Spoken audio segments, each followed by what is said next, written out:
دامەزراندنی پەکەکەیەوە کە دەست پێ بکەین. پەکەکە لە ڕۆژانێک دروست بوو کە هیچ هەبوونی کورد، هیچ ناسنامەیەکی کورد، هیچ کۆلتورێکی کورد ئارادا نەبوو و کورد لە باکووری کوردستان لە تورکیا و باکووری کوردستان بە تایبەت بەرەو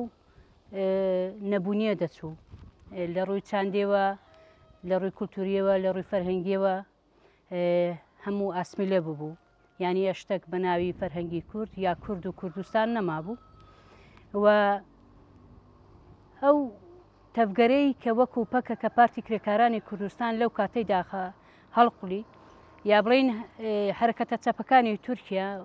لە ساڵی 1960 و هەتا 1975 کە تەفگەری ئازادی دامەزرا پارتی کرێکارانی کوردستان و هەتا 1985 کە حرەکەتی هێزی چەکداریوی دامەزرا هیچ تەفگەرێک نەبوو بە ناوی کورد. ڕاستە لایەنی چەپگەرا هەبوون، لایەنی ئۆپۆزیسیۆن هەبوون، بەڵام هیچ شتێک وەکو کورد و کوردستاندا ئارادا نەبوو و ئەو کاتەی کە بەڕێز عەبدوڵڵا ئۆجەلان بە ناوی پارتی کرێکارانی کوردستان دامەزرا وەکو حیزبێک وەکو پارتێک، ئەو کاتی سەرهەڵدانی گەورە دەستی پێکرد. هەموو گوندەکان سووتان، بێگومان زۆر خەڵک ئاوارەی وڵاتانی دەرەوە بوون و ئەو کەسانەی کەوا بە ئیسالەتەن کورد بوون بەڵام لە ڕووی زمان و فەرهەنگ و ئەوانە هەموو ئاسمیلە بوون. بێگومان ئەو کاتەش ئیدی کە وەکتم شۆڕشێک دەستی پێکرد بە ناوی شۆڕشی کورد و پارتی کرێکارانی کوردستان و هەتا ڕۆژگاری ئەو ڕۆژ بێگومان ئەو تەفگەرەیە کە لە ئاستی جیهاندا دەنگی داوەتەوە و بۆتە فەلسەفەیەک و لە هەمان ئەو فکرە و ڕامان و ئایدیایە کە ئەوڕۆ لەسەر میزی دانوستاندن، لەسەر میزی گفتوگۆ قسەی لەسەر دەکرێت و بڕیاری لەسەر دەدرێت، چونکە ئیدی ئەو حیزبە ئەو تەفگەرە وەکو پارتی کرێکارانی کوردستان ئیدی لە پارتێک دەرچووە، بۆتە حرەکەتێکی جیهانی، بۆتە حرەکەتێکی گشتی و بۆتە ژیان. ئیدی ئینسانیش ناتوانانی لە ئایدیاکدا ببڕێ کە وەکو ژیانە لە ڕووی ئەخلاقی، لە ڕووی چاندی، لە ڕووی کوردوری. ئەوەی ئیدی ئایدیاک وەکو ئایدیاکی فکریە، ئایدیاکی ژیانەیە،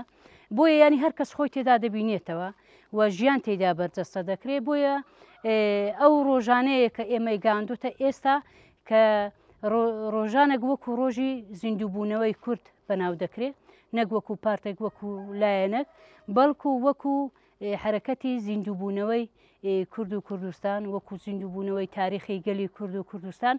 و دەنگی داوەتەوەش بۆ هەر چوار پارچەی کوردستان کە ئەوڕۆ بۆتە سیستێمێک، بۆتە ئایدیاک، بۆتە فەلسەفەیەک و بۆتە چەترێک بۆ هەموو گەلی کورد و گەلانی ئازادی خواست کە ئەوڕۆ خۆی تێدا دەبینێ و ژیانی لە بندا دەکەن و ژیانش بەڕێوە دەچیت و ئەوانش بێگومان بە بەرخۆدانێکی گەورە، بە تێکۆشانێکی گەورە بەدی هاتووە، بێگومان بەدەلێکی زۆری ویستووە بەتایبەت بۆ ژن کە ژن توانی چەندین شۆڕش کە دروست بوون لە کوردستان. بێگومان حرەکەتی ئاپۆچی یا حرەکەتی تەفگەری ئازادی یەکەم حیزب بوو کە ژن بۆتە خاوەن هێزێکی تایبەتی خۆی، خاوەن هێزێکی چەکداری خۆی، خاوەن هێزێکی لشکری خۆی. مەسەلەن ئێستاش لە ڕۆژاوای کوردستان هەمان ئەو فکر و ئایدیایی کە بەڕێوە دەچیت هێزی ژنە، چونکە سەرۆکاتیش بۆ خۆباز دەکا کە حرەکەتی پەکەکە یا تەفگەری ئازادی پێشەنگیوی ژنە، چونکە ژنیش خۆی تێدا دیتەوە و لەسەر ئاستی جیهاندا ئەوڕۆ ئەو مێزەی دانوستاندن لەسەر ئەو مێزەی دانوستانی لەسەر دەکرێت و بڕیاری لەسەر دەدرێت و لە باکووری کوردستان و لە جیهانداوە لە ڕۆژهەڵاتی ناوێنیشدا کە جێگەی پێی دیارەوە جێگەی خۆی کردوێتەوە و ژیانی تێدا بەرجەستە دەکرێت پێشەنگیوی ژنە و بۆ ژنیش زۆر ینی کارگەری هەبوو لە ڕووی کۆمەلگاییەوە، لە ڕووی جیهانیەوە، لە ڕووی سیاسەتەوە، لە هەموو گۆڕەپانەکاندا ژن ئەوڕۆکانە لە بن چەتری ڕێبەراپۆدا، لە بن ڕامان و فکری ڕێبەراپۆدا ژن خاوەن هێزەکەوە، خاوەن سیستێمەکە کە ئەو سیستێمەش بێگومان هەموو ئینسانێکی ئازادی خواست، هەموو ئاکادمیسیۆن، هەموو ئینسانی پرۆفسۆر، ئینسانی زانا، ئینسانی دانیشمەند لێکۆڵینەوەی لەسەر دەکەن و شتەکە بۆتە جیهانی. بۆیە ئەوڕۆ بۆیە واشیان کرد هەموو دەوڵەتی زلهێزەکان، هەموو نەیارەکان ویستیان ئەو فکرە لەناو ببەن، چونکە بێگومان هەموو شعارەکانی سەرۆگاپۆی یا ڕێبەری تێکۆشانی مرۆڤایەتی هەموو شتەکانی وەکو وتەیەکی ژیانن مەسەلەن ژن ژیان ئازادی مەسەلەن تا ژن نەبێ ژیان نابێ کۆمەلگایەکی ئاشتی و دموکراتیک لەسەر ناوی فەلسەفەی ویوە دێت ئەوانە زۆر ئەشت بەرجەستە دەکرێن و زۆر شت خۆی تێدا دەبینیتەوە بێگومانمە ناتوانین ینی بە کاتێک کەم ئەوانە بینە سەرزمان بەڵام دی وەکوتم ئەو حیزب و ئەو لایەنە وەکو تەفگەری ئاپۆچی لەوەی دەرچووە وەکو پارتێک وەکو لایەنێک نییە بەڵکو وەکو فەلسفەیەکی ژیانە ئێستا کە هەر کەس خۆی تێدا دەبینیتەوە و خاوەنداریشی لێ دەکات بێگومان ئێمە وەکو ژنانی بناری قەندیل هەردەم بانگەوازیمانەوەیە کە ئێمە بە تێکۆشانی خۆمان بە هەبوونی خۆمان بە ناسنامەی خۆمان خاوەنداری لەو دەستکەوتانە بکەین لەو ڕۆژانە بکەین کە بۆ گەلی کورد مێژووینە ڕۆژی 27 مژداری ژیەکە کە لەو ڕۆژانە کە ڕۆژی زیندوبوونەوەی گەلی کووردە ڕۆژی زیندوبوونەوەی مرۆڤایەتیە کە ئەو ڕۆژە بە سەدان داستانی ئەفسانەیەی خوڵقاندووە لە جیهان کە دەنگی داوەتەوە بۆیە هەر کەس پێویستە خاوەنداری لەو ڕۆژێ بکە خاوەنداری چۆن دەکریانی تۆ پێویستە بە هەبوونی خۆت لەوێ ئامادە بیت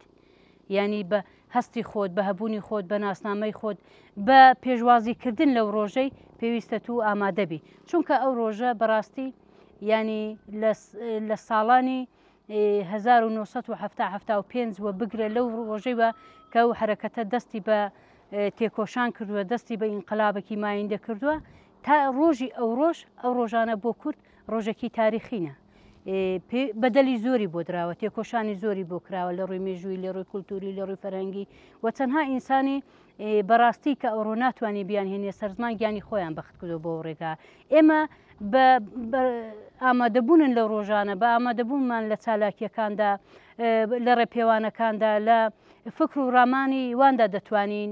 بڵین ئەرێ ئەمەی شەنی وە وڵامێکین ئامادەبوونی ئێمە بۆ ئەو ڕۆژانە وڵام دەرێکن کە ئێمە ببینە ینی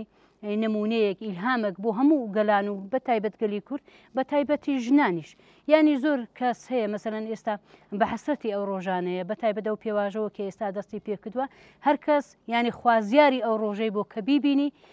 کە چەندین کەسی کە ئەو ڕۆکانە دەنێ و ئێمە دانین بەڵام بە فکر و بە خۆشەویستی و بە هەست ئێوان دەگەڵەمەنە ئامادەبوونی ئێمەش ئەو هەست و خۆشەویستیە بۆوانە ینی مەسەلەن نمونە بڵین سەرۆکاتی زۆر جار دەڵێ من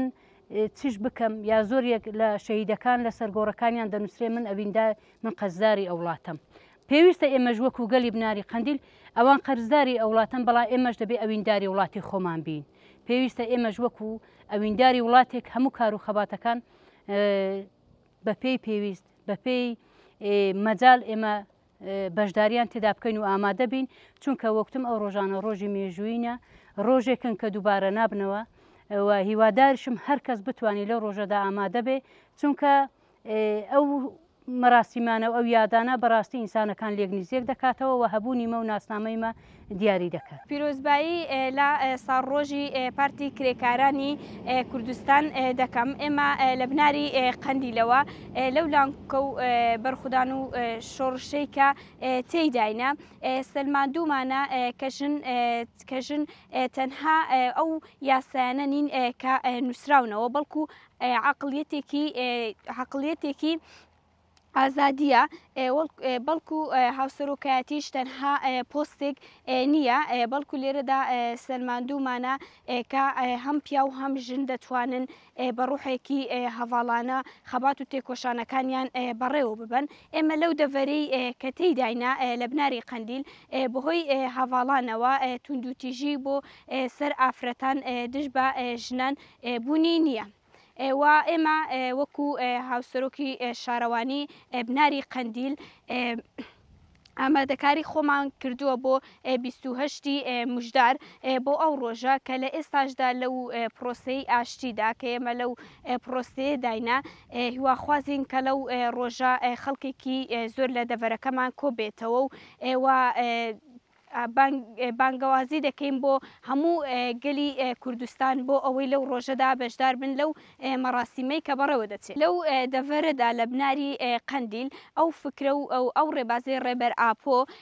لە نێوان یەکسانی ژن و پیاودا تا ڕادەیەکی زۆر کاریگەری لەسەر خەڵک و هاوڵاتی گوندەکە هەبووە لە نێوان یەکسانی بەرامبەر بە ژن و پیاودا نمونە لە ئیش و کاردا نمونە لە هاوسەرۆکایەتی نمونە ئێستا کە پیاوێک کوژنێک بێکەوە لە ئیشدانە کار دەکەن هەردووکیان هاوسەرۆکن بە هاوبەشی کارەکانی خۆیان بەڕێوە دەبن یاخود لە کارێکە لە نەخۆشخانە بێ لە شوێنێکی کە پیاوێک و ئافرەتێک بێکۆ ئیش دەکەن لە هەموو لایەنەکانەوە یاخود لە ناو ژیانی هاوسەریدا پیاوان و ژنان لەو دەڤەرەدا تا ڕادەیەکی زۆر ینی دەتوانن بە یەکسانی کاروبارەکانیان بێکۆ بەڕێوە ببن ینی ئەو فکرەی ڕێبەر ئاپۆ ئەو فکرە و ڕێبازی ڕێبەر ئاپۆ و هەواڵ لەسەر بناری قەندیل کاریگەریەکی باشی هەبووە تا ڕادەیەکی باش ئافرەتان و پیاوان دەتوانن لە کاروبارەکانیاندا هاوبەش بن و یەکسان بن 27 مژدار ئێمە تەنها بە دامەزراندنی حیزبێکی نازانین تەنها بە مەراسیمێک نایبینین بەڵکو ئەمە ڕۆژێکی زۆر پیرۆزە بۆ گەلی ئێمەوە بۆ خەڵکی ئێمە زۆر پیرۆزە بەتایبەت بناری قەندیل ئێمە بە شتێکی زۆر پیرۆز و ڕۆژێکی گەورە و پیرۆزی دەبینین نەک تەنها بە دامەزراندنی حیزبێک و هیوامان وایە کە لە ساڵی داهاتوو ڕۆژێکی باشتر و پرۆسەی ئاشتی زیاتر بەرەو پێش بڕوات و بتوانین کاری باشتر و خەباتی باشتر بکەین بۆ گەلەکەمان